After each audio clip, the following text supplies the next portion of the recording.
Hey y'all, this is Church from Church's Intake. Let's get into another reading of his word. We at Wisdom chapter 13. Now, I know I serve a living God, the true God. That's why I have all confidence in my God, because my God is living. I don't serve no images. I don't serve no statues. I don't look to the astrology for the stars, for the signs and the wonders, what's going to happen on the earth. My God talks to me. That's the God that y'all need to be serving. The true God, the living God, not no statues, not no dead person or no dead entity, not none of that. You need to serve the Almighty God up in heaven. And that's why y'all falling short, because y'all ain't serving the living God. Y'all serving statues, things carved by man. Y'all serving idols. Y'all serving deities. That's not it. That's not the way. The only way you're going to find the truth is if you get a relationship with Jesus Christ. And you have to do this. And if you don't, then you're going to be lost out here in these streets. And the time is now. We living in the last days right now. So at the end of the day, I mean, I have confidence in my God. My God shows me a lot of different things. He gives me knowledge and understanding of a lot of things that's going on in this earth today. A lot of people wonder why, you can come out of all these other people's diabolical schemes. It's because God is talking to you. He's showing you. He's mentoring you. He's walking with you. When you too weak, he's there, standing beside you. So I'm going to read chapter 13 in Wisdom to let you know that, yes, there's nothing new under the sun. People do worship idols. People do look to the stars and the skies. Y'all worshiping fire and all this other stupid stuff. Going to these witch doctors and thinking that they're gods because they took someone out or something. But there's true children of Christ out here that wants all of that smoke. So let's get into it. For truly all men who had no perception of God were vain by nature and did not gain power to know him, who exits from the good things that are seen. They did not recognize the architect from his works, but they thought that either fire or wind or swift air or circling stars or raging water or luminaires of the heavens were gods that ruled the world. If it was through delight in their beauty that they took them to be gods, let them know how much better their sovereign Lord is than these. For the first author of beauty created them. But if it was through astonishment at their power and influence, then let them understand from them how much more powerful he who formed them is.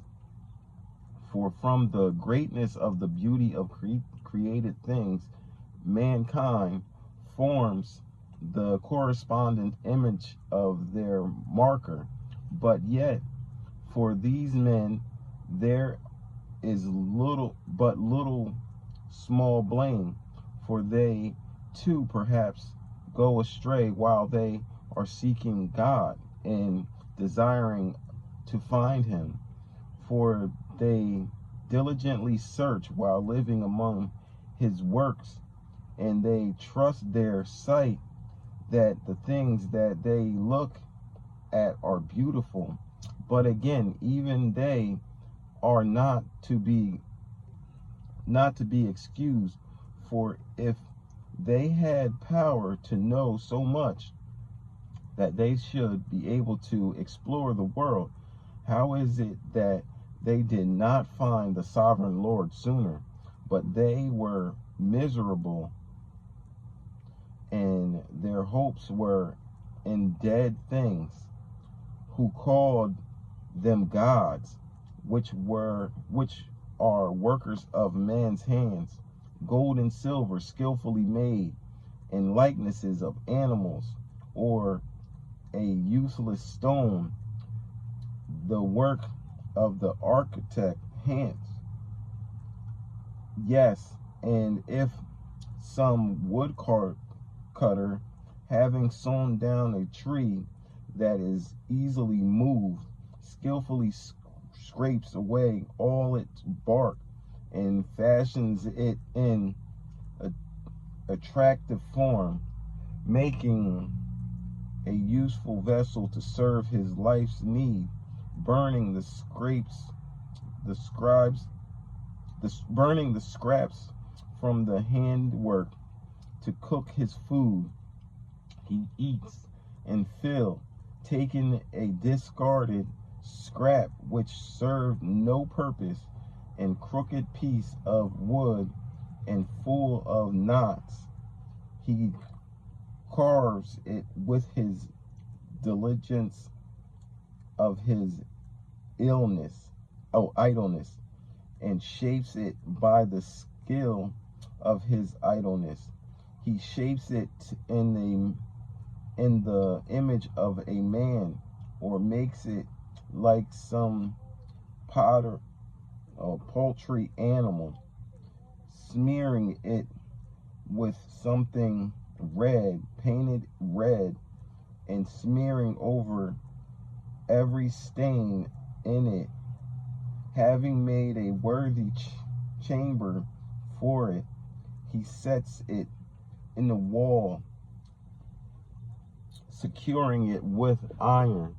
He plans for it that it may not fall down, knowing that it is unable to help itself, for it is truly an image and need his help.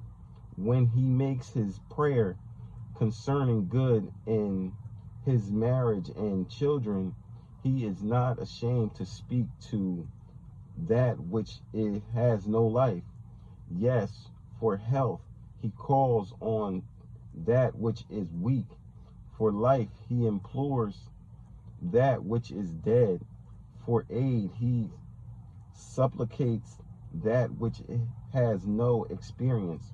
For a good journey he asks that which cannot so much as move a step. And for profit and business and good success of his hands, he asks ability from that which has his hands with no ability. God bless the reading of his word. So what is God talking about? Graven idols, images. You know, some people worship Buddha. You know, some people worship that Krishna. You know, some people in their stores, they got like those fishes and stuff like that. Like, all of these people are worshiping man-made carved items, thinking that they're praying to get wealth, or to gain knowledge, or to have a good journey, like to prosper in life. And these are dead things. So if you're willing to worship and praise these dead things, why aren't you willing to follow and search out the true and living God and worship and praise him?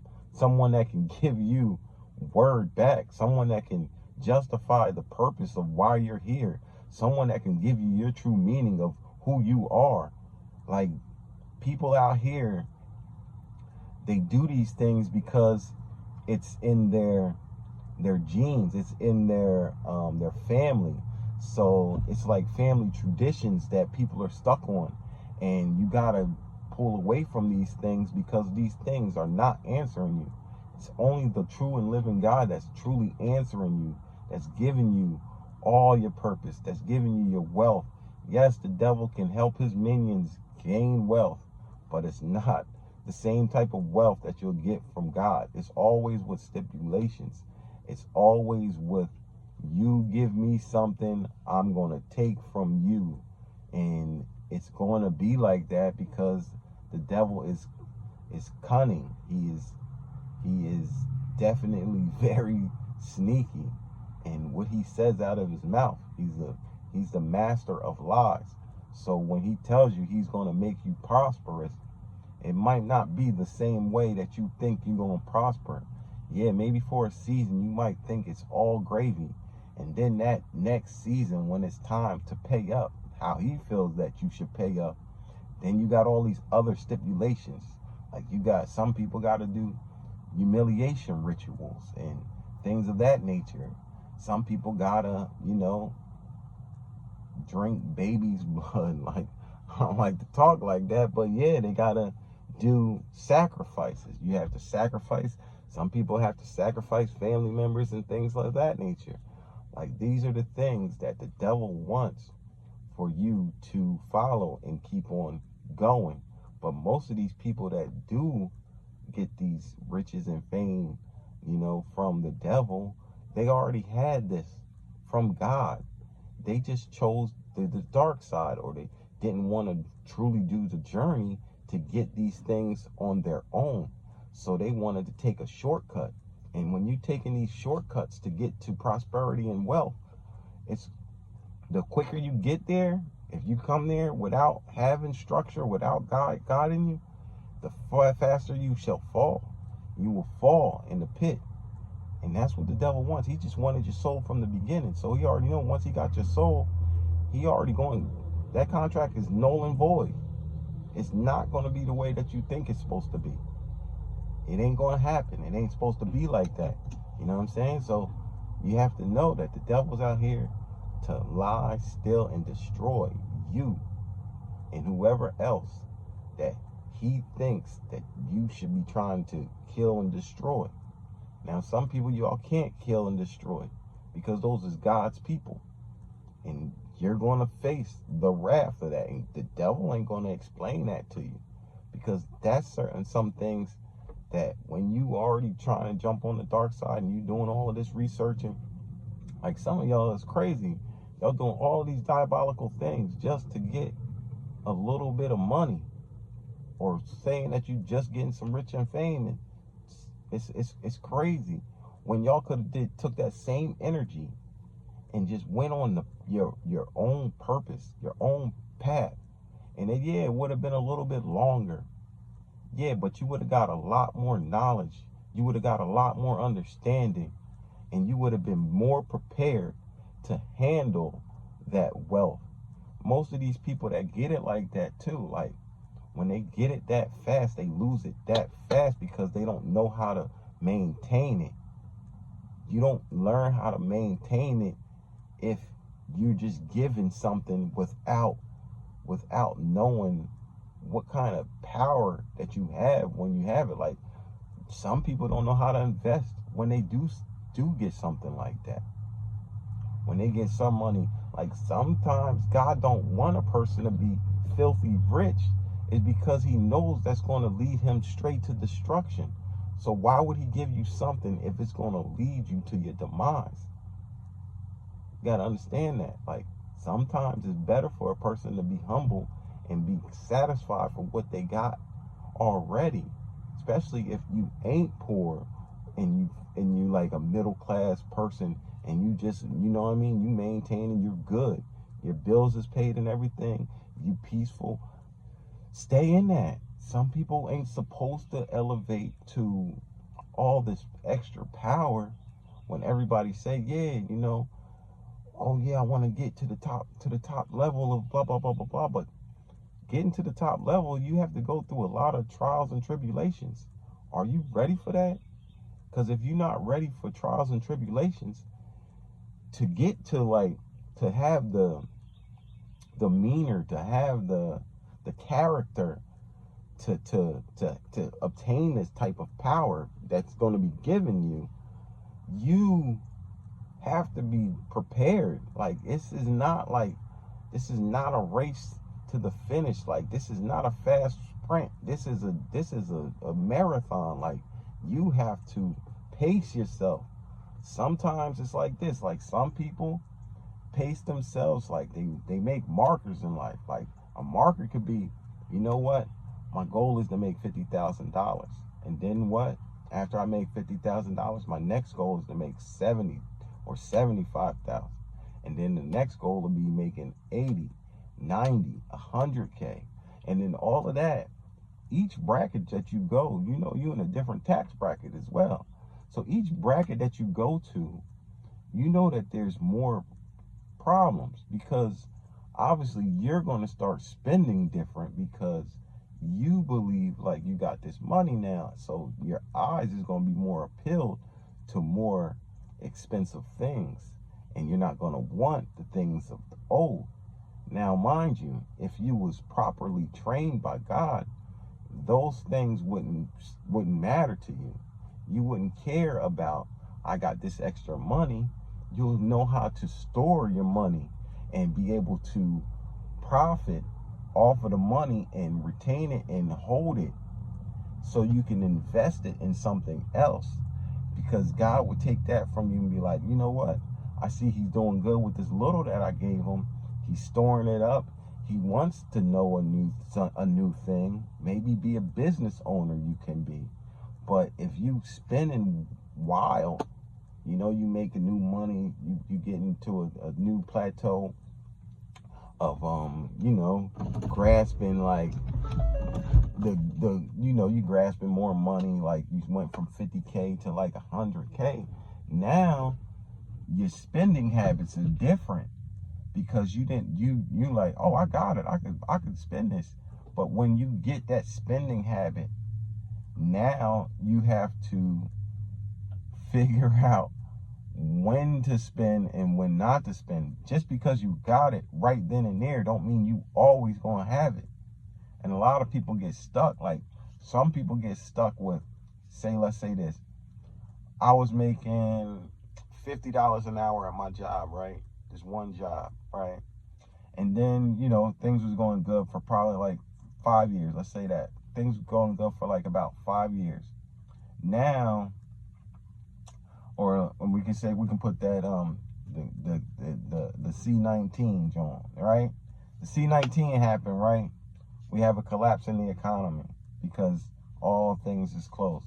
And the only way I'm getting money was through this job that I was making great money at, right? So now you're going to be collecting that unemployment check for a couple months until your job maybe opens back up or whatever that the case may be, right?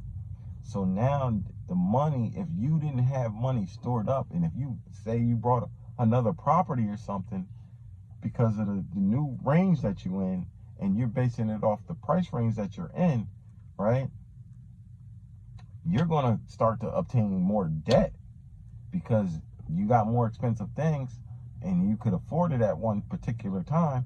But now that the crash had hit, now you can't truly afford it like that because that was your main source of income. So the whole thing is, and you don't want to go back when you go back to work. You ain't going to want to go get a job for less than $50 an hour.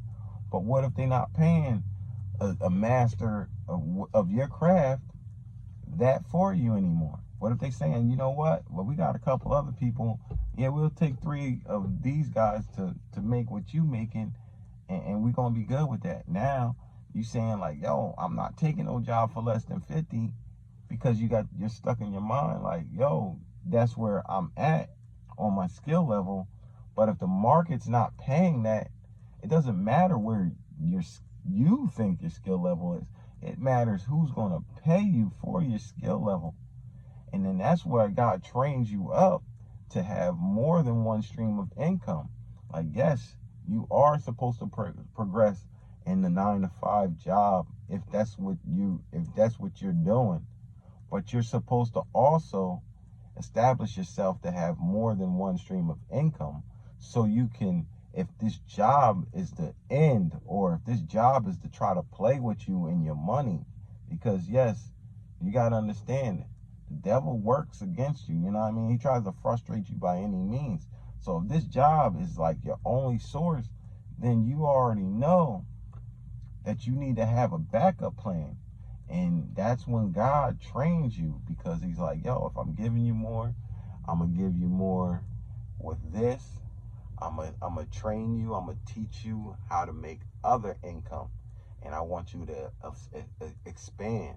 So maybe if you was making 50,000, right?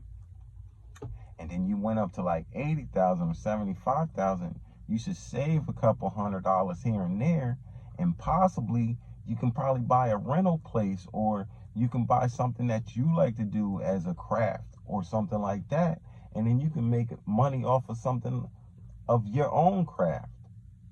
You know what I mean? So you have to understand that when you get more money, you're supposed to be more, how do I say it? You're supposed to gain more development in yourself on saving, because you never know when a rainy day can happen.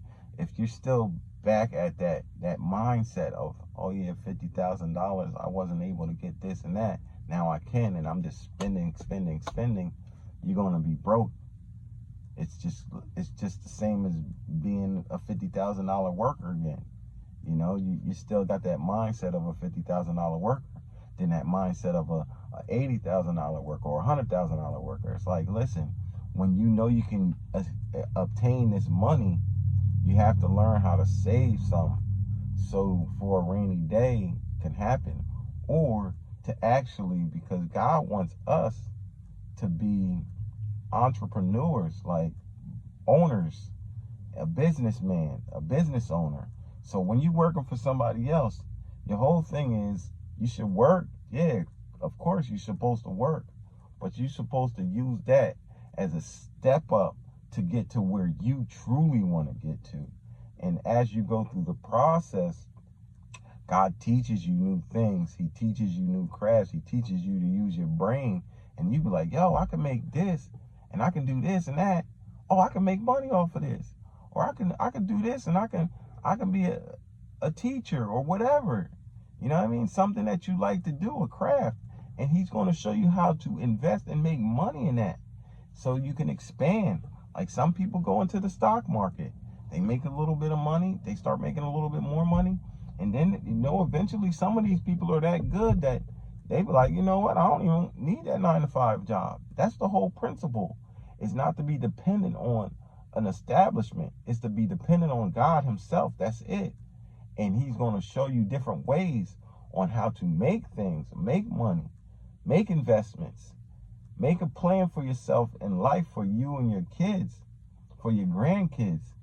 Because, you know, like if you out here like, oh yeah, I'm making $80,000 now. Oh, I'm about to go get this $60,000 car. Like that's that poverty mindset. Growth mindset is, I make $80,000 now. I was just making 50. Let me save about 20K to see what I can do with this 20K once I saved it up. Let me invest it in something. Now that's prosperity. You know what I mean? That's thinking with purpose. Those are the things that God's trying to teach you. So if you was to get rich quick, or you know what I mean, you signed that ticket, you know what I mean? You signed your soul over to the devil and he gives you that rich quick. Most of those people be crashing out quick. They be crash dummies, crash bandicoots out here. Like you see a lot of celebrities, they get a little bit of money, they get that little that sign-on bonus or whatever, spend that whole thing. People, they even tell it to you like, yo, I had to wait till I got on tour to get some extra money, like I used that to buy a $100,000 chain or $200,000 chain, and you only got like 300,000. Like who moves like that? Like, why are y'all doing that? Because they don't have no sense. They didn't earn it. So it's like, when you earn something, it's harder for you to want to release it. But if you don't earn nothing, if it was just given to you, then it's easy for you to say, I'll get that again, not knowing that you might not get it like that again. But I'm going to leave that one right there. This is Church from Church's Intake. Like, subscribe, and share. God bless.